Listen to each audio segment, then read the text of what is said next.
Right, well, what should I intro with?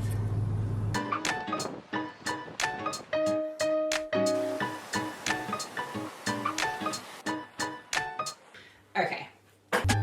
Your shoulder. Why am I being so dramatic?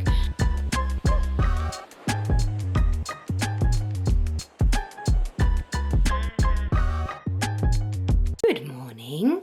I was just putting away some laundry, and actually I thought I should talk through my packing strategy because a lot of thought went into this. Okay. Before actually I dive into it, I should just provide some context. When we left London, it was -1. When we landed in Adelaide, it was 31 degrees. Next week we're in Melbourne and it'll be like high 20s, but like Adelaide, it's a really, really dry heat. But the week after that, for the following 3 weeks, we're in Sydney. Sydney is really humid, so it just feels even hotter. So that's kind of the weather we're working with. But the other element, like challenge, I guess, that I had to work with for this trip was luggage allowance. We had 32 kilos each, me and the Ken, plus we had 10 kilos for the baby from London to Adelaide, which was fine because we had to stock up on like formula and just Christmas presents, stuff like that. But then domestically within Australia, I think we have 23 kilos each, just me and the Ken. The baby doesn't get any allowance because he has all the like oversized baggage stuff. So I knew once I got here it would be tighter. And I wanted to leave room for like shopping and stuff. So this is literally all I packed for 7 weeks.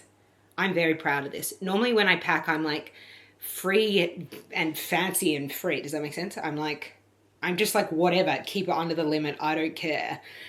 I don't like that anymore. This was a very strategic pack. So let's get into it. Oh, by the way, I did that thing for the baby where you, like, this is one of those shoe storage things and you just put an outfit in each pocket. It's a bit empty because, like I said, I was doing laundry.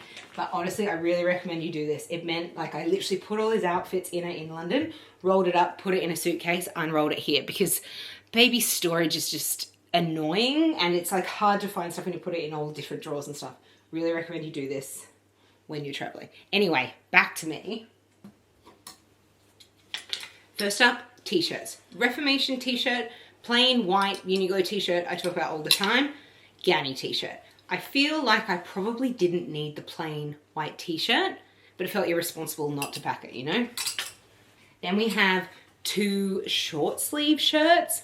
I think the thing I always forget when I'm going from the depths of winter to the height of summer is that actually you feel even more insecure when you're all of a sudden planted in summer. I'm not the best with short sleeve, like exposing my arm outfits normally, but when you're so used to being rugged up and then you're suddenly just planted in summer, you feel white and pasty and not cute. So I packed 1 short sleeve dress, but most of all, everything has sleeves because I think that's the key when you're trying to pack less. Pack the things you love and you know without doubt you're going to be comfortable.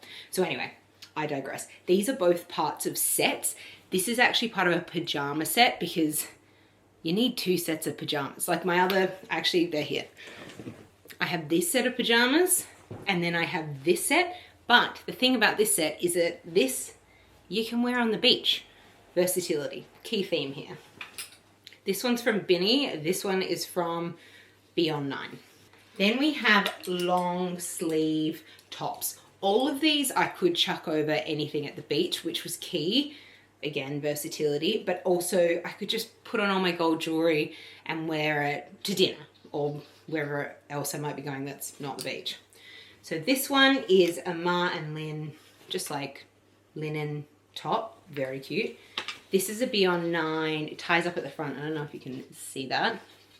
But again, this one was, although I could probably wear it to the beach, this was probably more of a evening kind of top. And then just 2 shirts. This one is a linen Uniqlo. This is from Ro and Zoe. All really good with layering. I could wear like these 2 over any of the t-shirts, which is kind of what I plan to do on the flight home. Or any of the domestic flights, because on those flights I get so cold. Then we have 1 skirt. This is from New Notes, which I think is Dutch. I know white skirts are a bit of a trend piece, but actually I just like that this kind of looks like an apron. It's a little bit more unique than maybe some of the peasant ones I've seen around. Then 3 pairs of trousers. This obviously goes, this is from Binny, same as the shirt, obviously matches as a set. I wanted to bring a couple of sets so that I could just chuck them on, not think about it, and feel really pulled together, especially if I was super tired, either from jet lag or just life with a 9-month-old baby. But then also could mix and match with the other things. What I did that was really helpful, and it probably sounds really obvious, but I just laid everything out on my bed that I wanted to pack and just eyeballed it up. Like, did it match? Was there a cohesive kind of color scheme? Feel like there is a little bit. It's not too matchy-matchy, but everything kind of does go together. And then I tried it on. That's the boring thing no one wants to hear. Yes, you have to try on all the outfits that you pack. Otherwise, it's a mess. Anyway, Binny trousers. These are just the linen. I think these are made, well, I actually wore these on the plane over. I was warm, yet also not boiling when I landed. Then these Beyond 9, again, these are the pajama pants to match the pajama top, but I have been wearing them to the beach if I'm not currently wearing them as my pajamas to bed. And then 1 pair of shorts. These are from Uniqlo. They did them a couple of seasons ago. They still do something similar. I really struggle with shorts. They're not my favorite category, but it's hot. I needed 1 pair. Okay, then I packed dresses. I packed 6 dresses. One that's like super dressy, well, one that I can dress more up in case I needed to. Note the sleeveless. It is important we challenge ourselves sometimes to wear things outside our comfort zone. Just not every day. Oh, this is from Variety Hour, by the way. Then we've got this dress, which is from Reformation. This dress, which is from Free People. These two are basically the same. These are what I want to wear when it's like 30 plus degrees or super humid in Sydney. Again, I could chuck them on for the beach, but also dress it up if I wanted to. Same kind of vibe with this one. This one's from M&M. I can belt it if I want to feel a bit dressier. Although, to be honest, I don't think I've ever worn this dress with the belt. I just like it to be flowy and loose and comfy. Then lastly, I have 2 kaftans. This one, truly, I do just wear as a beach coverall. It's from Marie de la Orden. I bought it at Bon Marché in Paris. But it's great because I never get sunburn in it because it is literally so long. And then this is another kaftan from H&M. I think it was the Studio collection. I'm not a big H&M gal, but it is 100% cotton and it looks really good with these striped trousers underneath. It's just kind of a vibe. But if I just want to wear it by itself, it does need a slip. I don't really wear this one on the beach just because it's too much fabric, but it's kind of a fun summer vibe. Only 2 things I brought to layer for my time here, and this includes like what I wore on the plane here because obviously it was freezing when I left, was this linen Zimmermann blazer. I like traveling with this obviously because it's light, so it's a little bit more versatile, I guess. You can layer it if it's colder or if it's hot. Like quite often I just end up wearing this like over my shoulders to dinner at night. I also like that it's like, just like a soft pattern and it's not a plain color, so it's not matchy with anything. It just provides like a light contrast and makes any just simple summer dress look a little bit more interesting. And then this is an old Burberry just 100% wool jumper. It's really thin, so it was great for on the plane. I love it for that. But then everything else I brought is basically cotton or linen. Lastly is bags. This was very hard for me, but this is where I think accessories is where luggage gets super heavy. So we have to be very careful. So I bought this Gucci bag, which I basically just use as a wallet. It fits my keys and cards, that's it. So I've attached like a little lip balm here, and then Australia is the same as the UK with supermarkets. Like you have to take your own bags. So I always just have that on me. And it's easy. And then I brought this raffia bag so I could use it at the beach, but also just chuck my camera, water bottle, whatever else I need during the day, nappies, etc. But lastly, I brought a big like carry-all beach bag that, to be honest, was great on the plane because it's wild how much stuff you accumulate anyway on those long haul flights, but with a baby it was just even more insane. It's great on the plane, but also use that as a beach bag. And then the only real accessory I brought other than sunglasses and some jewelry was a neck scarf. I thought that I really want to, I haven't done this yet, but you know when people do like this? I thought I'd try and be cool and do this on the beach so that I didn't get like my scalp burnt. I don't know if I have the courage to do that. It's quite a vibe. Or, you know, I always wear them as like a neck chief. So there's that. But to me, the biggest brag here is that I bought 4 pairs of shoes. Just 4, including like running shoes. Well, actually I can't run because I haven't been cleared to run postpartum yet. That's like a whole nother thing. But like walking shoes, exercise shoes. So I brought these Asics because I quite like them with dresses and like cute socks or whatever, but I also can wear them on a walk or like working out or whatever with leggings. Then I just bought Havaianas, which for the beach, obviously. I bought this pair of Tubes, which are like my dressy shoe, but also not that dressy. And then lastly, I bought these Hermes shoes that are the ones I panic bought when Mac was sleeping one day, and I don't know what overcame me, but I bought it, just went in there and was just like, oh my God, I'm not in the house and my baby is asleep in the pram. This hasn't happened before. And so I bought a really expensive pair of shoes, which at the time I really regretted. I thought this was a terrible impulse purchase. They're so uncomfortable when you first get them. But I will say now, I love them. They're a lot better. I think in London, you're really hard on shoes because you're walking longer distances to the tube and stuff. Whereas Australia, driving culture, you're jumping in and out of the car. And so you're just wearing them maybe for not as long a period of time. So it's easier to like adjust to shoes, I guess. I obviously also packed underwear, which I'm not going to show you. And I didn't pack swimmers because I had none that fitted. So what else can I show you? Okay, last but not least, I packed 2 pairs of sunglasses, these Gucci ones that are just fun, and then like a more practical pair, I guess. These Celine ones. Oh, my finger's caught. My reading glasses. Oh my God, MAC sunglasses. So cute. And then gold jewelry.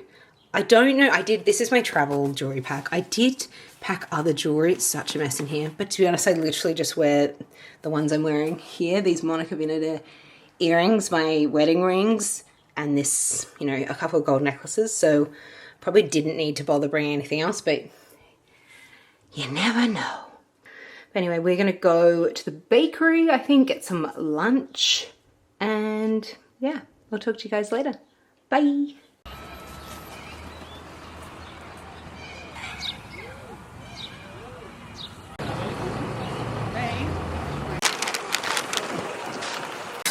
Hi buddy, is it a bit sunny? Good afternoon. We're here just in Adelaide for the day. I've got the door open because it's just 1,000,000 degrees in the car. But we are going to the RM Williams store to get Monsieur some boots. And I thought I'd bring you along with me because we're going to the original, no, it's not the original store. It's the RM Williams factory. Well, it used to be the factory, I think. They used to produce all their boots and belts upstairs. Now it's more like a museum and shop. So I thought I'd bring you with me.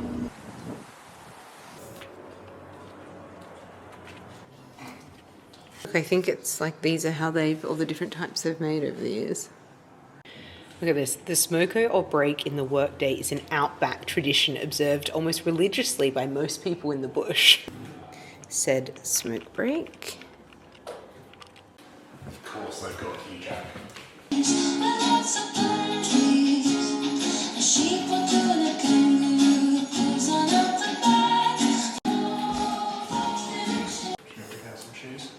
Sure, I feel like you're waning interest, but this is fascinating.